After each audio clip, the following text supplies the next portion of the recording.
कृष्णम वंदे जगत गुरुम। जीवन सुरताल से राजेंद्र अग्रवाल आप सभी का स्वागत करता है। आइए आज एक हम नई कहानी के साथ आपके सामने पेश हुए हैं। बहुत ही रोचक और अच्छी कहानी है, आवश्यक रूप से सुने, पूरी सुने, अंत तक देखें। कहानी शुरू करने से पहले एक बार मेरा निवेदन है कि जिन लोगों ने अभी तक अपना चैनल सब्सक्राइब नहीं किया है, आवश्यक रूप से सब्सक्राइब करें, जिससे आने वाली हर सूचना, हर कहानी, हर जानकारी आपके सामने समय पर पेश हो सके। आइए हम कहानी की ओर बढ़ते हैं। एक बार एक गांव में बुढ़िया रहती थी। कुछ ही दिन पहले उसके पति की मृत्यु हो गई थी और उसका बेटा परदेश में रहता था। जैसे जैसे उम्र बढ़ती जा रही थी, बुढ़िया अपने शरीर से, जीवन से परेशान थी। एक दिन वह अपने पुराने कपड़े लेकर कुछ सिलने के लिए बैठी हुई थी।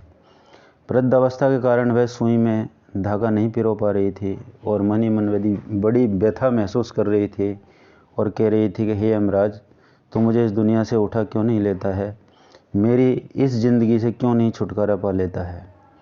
ऐसा उसने कई बार कहा और यमराज ने एक बार सुन ही लिया और वह सुनकर तुरंत उनके पास आए और कहने लगे, बुढ़िया अम्मा, चलो मैं आपको लेने आया हूँ। तो बुढ़िया पूछती है, आप कौन हैं? कि मैं यमराज हूँ, आपको लेने आया हूँ। कहने को सभी लोग कह देते हैं, लेकिन जब मृत्यु सामने आती है तो मृत्यु से डर सभी को लगता है। वह अम्मा कहती है कि आप ऐसा काम करो कि पहले तो मेरे से ये सुई में धागा पिरोया नहीं जा रहा है, ये धागा पिरो दो जिससे मैं अपने कपड़े सिल लूँ। तो यमराज उसकी सुई में धागा पिरो देते हैं और फिर कहते हैं कि चलो अम्मा, मैं आपको लेने आया हूँ। तो कहते हैं कि मैं अपने आज कपड़े सिल लेती हूँ और कल चलेंगे। ऐसा कहकर जब वो यमराज जाने लगते हैं तो यमराज से बुढ़िया कहती हैं कि यमराज ऐसा करो, मेरी कोठरी पर ये सामने लिख कर जाओ कि कल चलेंगे। और वह लिख कर चले जाते हैं और अगले दिन यमराज फिर आते हैं। जब यमराज आते हैं तो फिर बुढ़िया से कहते हैं कि अम्मा चलो, मैं आपको लेने आया हूँ। तो कहता है, आपने कहा था कि कल चलेंगे, इसलिए आप कल आइएगा, आज नहीं कल चलेंगे।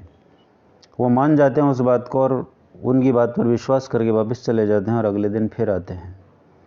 अगले दिन फिर आते हैं और आकर कहते हैं कि बुढ़िया से कि बुढ़िया अम्मा, चलो मैं आपको लेने आया हूँ। तो बुढ़िया अम्मा कहती है कि आप देवता हैं या मजाक हैं? आप लोग भी झूठ बोलते हैं। आपने तो कहा था कि कल चलेंगे और आज आप आज ही लेने आ गए। इस तरह कहकर वह यमराज को जाने के लिए बाध्य कर देती है और यमराज लौट कर चले जाते हैं और बुढ़िया अपनी जान बचा लेती है। तो किस तरह से बुढ़िया यमराज से जीत जाती है और अपनी मृत्यु पर विजय प्राप्त करके अपना जीवन यापन